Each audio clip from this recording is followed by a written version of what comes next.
Drama की शुरुआत एक वेडिंग से होती है। इसी वेडिंग में हमारे मेल और फीमेल लीड्स जिहान एंड आजोंग आए हुए होते हैं। आजोंग अपनी 13 साल पुरानी फ्रेंड जो कि आज ब्राइड है उसके लिए एक सेंटी सा सॉन्ग भी गा रही होती है जिसे सारे लोग बहुत एंजॉय करते हैं। फिर सबके सामने वो ग्रूम से पिंकी प्रॉमिस करवाती है ये कह के कि जिस तरह से मैंने अपनी फ्रेंड की केयर की है तुम भी हमेशा उसे खुश रखना।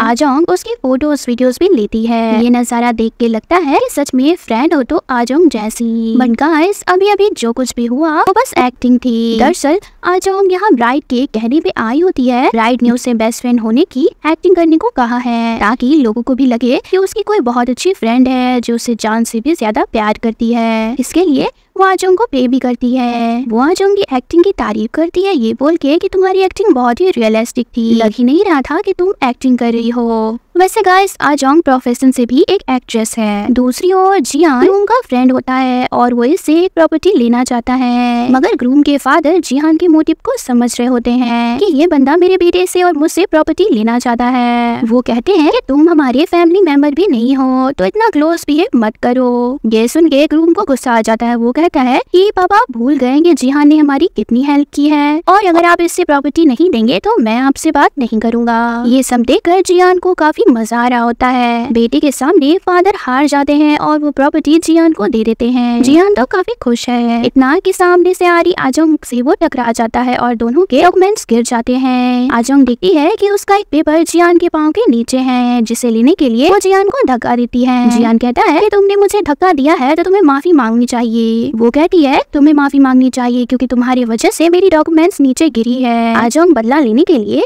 जिहान के डॉक्यूमेंट्स पे लिपस्टिक लगा देती है और कहती है कि ये लो ये अब ठीक है। वो जा रही होती है तो उसे अपने बेस्ट फ्रेंड तोहान की कॉल आती है। वो कहता है कि आज मैं कोरिया वापस आ रहा हूँ। ये सुन के तो आजोंग काफी खुश हो जाती है। इधर जिहान का भाई भी उसे कॉल करता है और कहता है मैं आज कोरिया वापस आ रहा हूँ और मालूम चलता है कि आजोंग का फ्रेंड और जिहान का भाई एक ही बंदा है। दूसरे सीन में हमें तोहान को दिखाया जाता है जो फ्लाइट में पिक को गौर से देख रहा होता है। उसे याद आ रहा होता है वो एक लड़की के साथ ही बहुत ज्यादा क्लोज हो गया था, मतलब वो उस लड़की के साथ सो गया था। यहाँ उसे जियोन मिल जाती है। वो जियोन को पहले से ही जानता है। वो देवन ग्रुप के चेयरमैन की बेटी है। वो पूछता है कि तुम न्यूयॉर्क कब आई। वो कहती है कि मुझे कुछ काम था। जियोन को लगता है कि कोई उन दोनों को स्टॉक कर रहा है और उनकी फोटोज भी ले रहा है। वो तोहान को भी बोलती है कि मेरे ख्याल से जिहान तुम्हारी जासूसी करवा रहा है। तुम्हारे ग्रैंडफादर और मेरे डैड तो चाहते ही है कि हमारी शादी हो जाए। मेरा डिवोर्स हुआ ही है, वो अब मेरी शादी तुमसे करवाना चाहते हैं बट तुम मेरे स्टाइल के नहीं हो। मुझे तो तुम्हारा भाई जिहान बहुत ही पसंद है, मैं शादी भी उससे ही करना चाहूंगी। तोहान भी कहता है कि बिल्कुल तुम मुझसे शादी कर सकती हो, मुझे कोई भी फर्क नहीं पड़ता है। ऑफिस के मीटिंग में जिहान वही प्रॉपर्टी वाली डॉक्यूमेंट्स दिखाता है जो उसने कुछ देर पहले अपने फ्रेंड से ली है और इस डॉक्यूमेंट को देख के सब लोग काफी खुश हो जाते हैं क्योंकि अब डील इनके ही हाथ में होती है। मगर इस पे भी जिहान के एक सीनियर उससे खुश नहीं होते हैं। वो रूडली जिहान को अपने पीछे आने को कहते हैं। सारे एम्प्लॉयज बोलते हैं कि बेचारा जिहान कितना ही मेहनती है, फिर भी न जाने क्यों सीनियर उसे सुनाते रहते हैं। उसके साथ वो अच्छा बिहेव भी नहीं करते हैं। एक एम्प्लॉय बताता है कि कंपनी में कुछ ऐसे रूमर्स हैं कि जिहान कंपनी के चेयरमैन का पोता है और ये रूमर्स सच भी होती है कि अकेले में ये सीनियर जिहान को सर सर कह के पुकार रहा होता है और उसके लिए वो कार भी ड्राइव कर रहा होता है। तोहान कोरिया आ गया होता है। आजोंग उसे रिसीव करने के लिए एयरपोर्ट आती है। वो कहती है कि यार तुम तो बहुत ही हैंडसम लग रहे हो। वो बोलता है कि मुझे नहीं लगा था कि तुम मुझे पिक करने के लिए आओगी। वो कहती है कि 15 साल पुराने फ्रेंड हो मेरे, तो मैं इतना तो कर ही सकती हूँ तुम्हारे लिए। अब तोहान आजोंग के साथ चला जाता है मगर वो जियोन को एक बार भी चलने को नहीं पूछता है। वो इन दोनों को जाते हुए देखती रह जाती है। इन दोनों के पिक्चर्स को रिपोर्टर छुप के ले रहा होता है और वो जिहान को फौरन ही पिक सेंड कर देता है जिसे देखकर जिहान सोचने लगता है कि इन दोनों में क्या रिलेशन है और ये लड़की है कौन। तोहान आजोंग से कहता है कि तुम्हें देखकर समझ आ रहा है कि तुम तो बहुत बड़ी एक्ट्रेस बन गई हो, सो बताओ कि अब तुम्हारा कौन सा न्यू ड्रामा रिलीज होने वाला है। इस पे आजोंग कुछ नहीं कहती है। वो तोहान को बोलने लगती है कि मेरी छोरो तुम बताओ कि कोरिया क्यों आए हो। वो बोलता है कि मेरे ग्रैंडफादर की तबीयत खराब है या फिर शायद वो बीमार होने का दिखावा कर रहे हैं। वो कहती है कि आज तक तुमने अपनी फैमिली के बारे में मुझे कुछ नहीं बताया।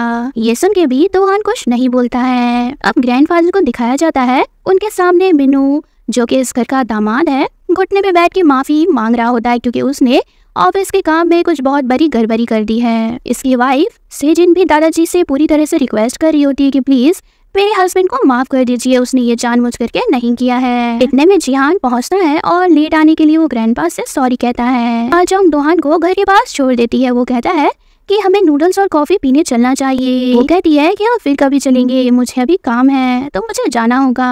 थोड़ी देर पहुंच के वो वापस से दोहान को कॉल करती है ये बोलने के लिए कि मैंने कैसे तुम्हारे पॉकेट में कुछ पैसे रखे हैं तो तुम उन पैसे से जाके नूडल्स और कॉफी खा लेना, क्योंकि मैं कब फ्री होंगी मुझे कुछ पता नहीं है। इसके बाद आजोंग सेट पे जाती है, उसे साइड रोल ही शूट करना होता है, इसे भी वो बहुत अच्छे से शूट करती है। डायरेक्टर के पास जाके वो कहती है कि प्लीज मुझे अच्छे रोल्स देना और आज मुझे थोड़ी देर हो गई है आने में, पर अब से मैं ऐसा नहीं करूंगी। डायरेक्टर उसकी बात पे ज्यादा ध्यान नहीं देता है। सेट पे थोड़ी सी टेंशन हो जाती है क्योंकि जो हीरोइन उसे एक सीन में हॉर्स राइडिंग करना था जो कि उसे नहीं आती है, बट वो नाटक करती है मेरे हाथ में चोट लग गई है इसलिए मैं ये सीन नहीं कर सकती हूँ, जबकि उसके हाथ में बहुत ही मामूली सी चोट आई थी। तभी इस सीन को करने के लिए आजोंग तैयार हो जाती है और डायरेक्टर भी उसे ये सीन करने के लिए एक चांस दे देते हैं। आजोंग कमाल की राइडिंग करती है, डायरेक्टर उससे बहुत ही ज्यादा खुश हो जाता है। वो आजोंग को कॉम्प्लीमेंट्स भी देता है जिससे आजोंग भी बहुत ही ज्यादा खुश होती है। यहाँ जो बाकी एक्ट्रेस थी जो कि खुद भी साइड रोल्स किया करती थी वो आजोंग से कहती है कि तुम बहुत ही अच्छी एक्टिंग करती हो, पर तुम्हें अच्छे रोल्स देने के बजाय वो लोग उस नारी को दे देते हैं, उस नारी के जगह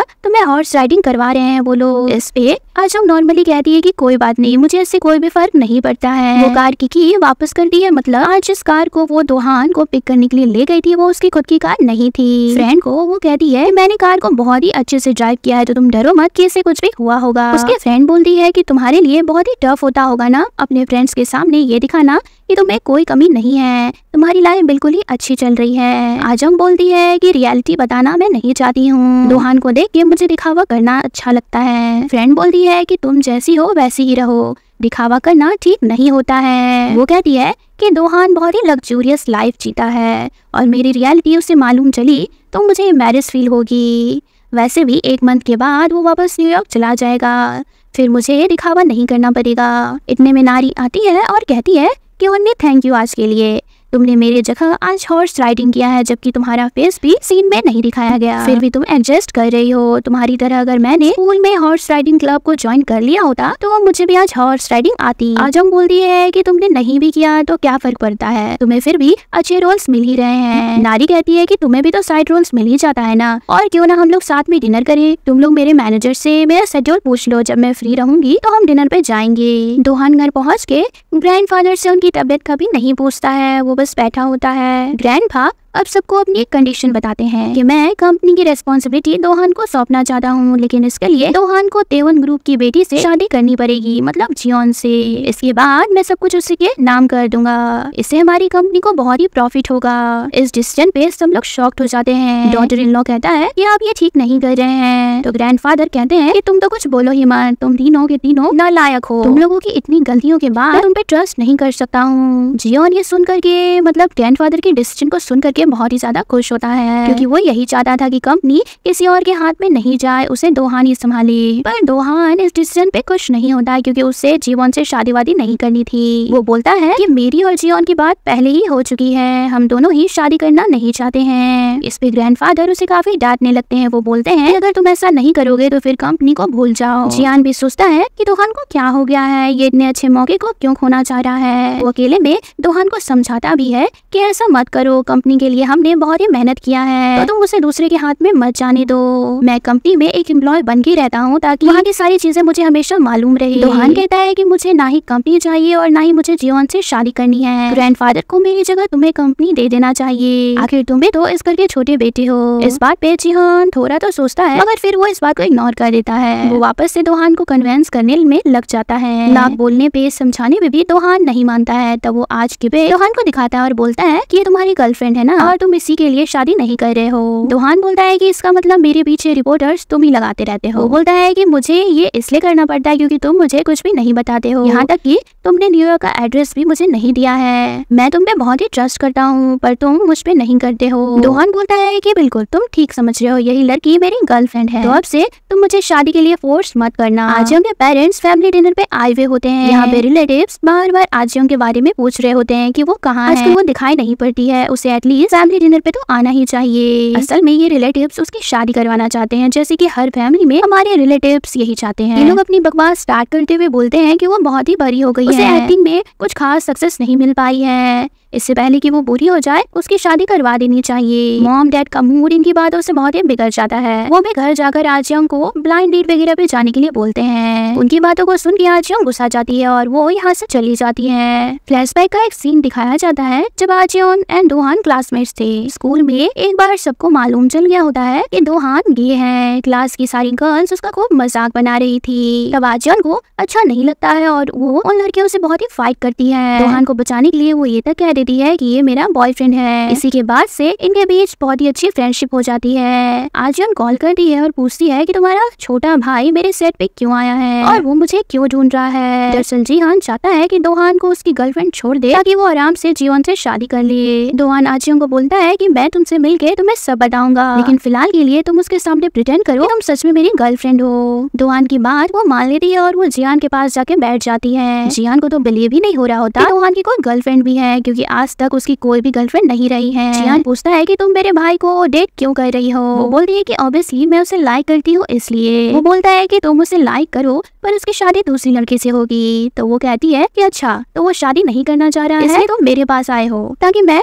मान जाऊँ उससे नहीं शादी करने के लिए। आज उनके शूटिंग का टाइम हो गया होता है तो उससे बुलाने के लिए उसकी फ्रेंड आती है। जाते जाते वो बोलती है कि तुमने ड्रामा नहीं देखा है, ऐसी सिचुएशन में पैसों का एनवेलप लेके आया जाता है। उसकी बात पे जियान उसे पैसे ऑफर करता है बट वो जियान को और भी ज्यादा परेशान करने के लिए सीधे 2 मिलियन वॉन मांग लेती है, जिसपे वो बहुत ही शॉक्ड हो जाता है। अब आज जियान टिश्यू यूज करके उसे थमा देती है। तभी जियान को याद आता है कि ये तो वही लड़की है और वो उससे और बात करने के लिए उसके पीछे जाता है। लेकिन आज जियान चिल्लाने लगती है, सबको बोलती है कि ये बंदा मुझे छेड़ रहा है, ये कब से मेरा पीछा कर रहा है। डायरेक्टर भी जियान को डांटने लगते हैं और कहते हैं कि मुझे तुम यहाँ दोबारा मत दिखना। पर जियान यहाँ से जाता नहीं है, वो साइड में खड़े होकर आजियोंग की सारी एक्टिंग देख रहा होता है। आज फिर से नारी की जगह आजियोंग को ही हॉर्स राइडिंग करने को दिया जाता है। इसी दौरान आजियोंग गिर जाती है, उसे काफी चोट आती है और उसे हॉस्पिटल ले जाया जाता है। उसके जाते ही डायरेक्टर उसकी जगह दूसरी एक्ट्रेस को कॉल करके बुलाने लगते हैं। आजियोंग की फ्रेंड उससे से बोलती है कि उसका एक्सीडेंट हो गया है और ऐसे में भी आपको दूसरी एक्ट्रेस की परी हुई है। डायरेक्टर कहता है तो मैं क्या करूं, मैं उसके लिए शूटिंग रोक दूं और इससे जो लॉस होगा तो उसके पैसे क्या तुम दोगी। आजियोंग को होश आती है तो अपने सामने जियान को देखती है। दरअसल जियान उसके पीछे पीछे हॉस्पिटल आ गया है। वो पूछता है कि तुम्हारा कोई भी गार्डियन तुम्हें देखने के लिए यहाँ नहीं आया है, इनफैक्ट तुम मेरे भाई को अपना लवर बताती हो पर वो भी नहीं आया है। वो बोलती है कि तुम ये सब छोड़ो, बस तुम दोहान को मत बताना कि आज मेरा एक्सीडेंट हुआ था क्योंकि मैं बहुत एम्बैरेस हो जाऊंगी। आजियोंग जियान की कार देखती है, वो बोलती है कि जब तुम जा ही रहे हो तो मुझे भी छोड़ देना। आजियोंग पहले झूठ बोलती है कि मुझे सेट पे छोड़ देना, मगर फिर वो कहती है कि मुझे सियोल तक छोड़ देना, जिसे जियान उसे अपने साथ नहीं ले जाता है। सुबह आजियोंग दोहान से मिलने जाती है। वो लोग साथ होते हैं और इनकी पिक्चर यहाँ पे कोई ले रहा होता है, मगर ये लोग रिपोर्टर को पकड़ लेते हैं। पूछने पे वो बताता है कि मुझे एलजी होटल की डायरेक्टर मिन्योंग ने यहाँ भेजा है। दोहान उसकी मेमोरी कार्ड ले लेता है और कहता है तुम्हारा अगर तुमने मेरा पीछा किया तो मैं तुम्हें नहीं छोड़ूंगा। आजियोंग दोहान से पूछने लगती है कि तुम्हारा पीछा कोई क्यों कर रहा है और क्या तुम्हारे साथ रहने से मुझे भी कोई खतरा है, मैं भी किसी मैटर में फंस सकती हूँ, और तुम्हारी फैमिली आखिर कैसी है। दोहान इन सारे सवालों को सुन के कहता है कि ठीक है, मैं तुम्हें आज रात अपनी फैमिली से जरूर मिलाऊंगा।